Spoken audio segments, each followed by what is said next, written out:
I need you to stay plugged in, right? Because the days you're not plugged in are the days you don't get 120. They say an alligator is so ferocious it'll kill a lion, but I can kill an alligator with my bare hands. Little old E.T., how? They say when you want to kill an alligator, you kill it right after it eats. Because right after it eats, it gets satisfied. And it goes to a state like it's almost paralyzed. Some of y'all in this room, are you paralyzed? You had a little success? You've done what nobody else in your family has done and now you chilling?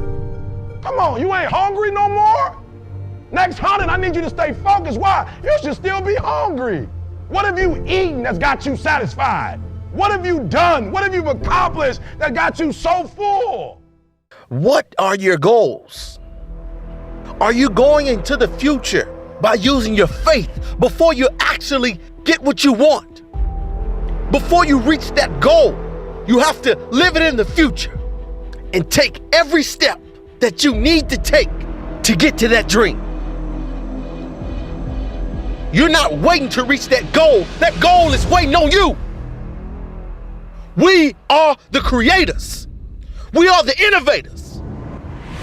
God has given you dominion over the earth. What are you doing with the power he's given you? Don't wait for anybody else. People will try to tell you what you can, what you can't do. But it's all in your hands. So I'm asking you today, where do you see yourself? What are you doing to get there? What type of leader are you becoming? Who's willing to follow you? Right now is the time for you to do what everybody else isn't doing. It's time for you to put more hours in. It's time for you to isolate yourself. Because when you do want to give up, that's the time you gotta go in hard. That's the time when you gotta get that drive, that grind inside of you. And today may be that day you feel like giving up. But I'm telling you right now, you're about to step up to a new level.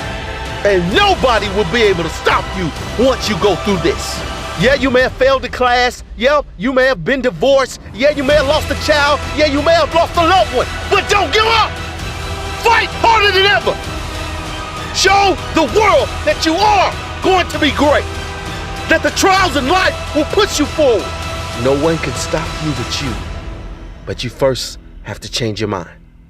This is what I need you to do for me, because some of you have a hard time staying motivated for a straight 100 days. So what I need you to do for me is I need you to think about those people every day when you're doing what you're doing. Do you have some days where you just want to hit the snooze button? Raise your hand for me. You want to hit the snooze button, right? So watch this. This is what has to happen. That person that you think about has to be louder than the snooze button. So when you think about Granny, you got to think about, do I hit the snooze button or do I get up and make it happen for Granny? Are you hearing what I'm saying? Who are you doing this for? So the days you don't feel like getting up, just think about them. Somebody tell me in this room, when you think about your siblings, when you think about mom and dad and grandma, when you think about your uncle and aunts, when you think about those coaches, those people who've been there for you, just raise your hand if you say, E.T., sleep is better than that. Just raise your hand and tell me, anybody in the room, sleep is better than them, E? Just raise your hand, somebody tell me, E.T., you don't get it, you don't know how hard it is, E? I probably don't. I just lived in abandoned buildings, AI trash cans, I probably don't. Maybe I ain't never been through what you've been through, but I've been through my go-through. And you don't get here by quitting when you tired. You get here by quitting when you finish, when you done.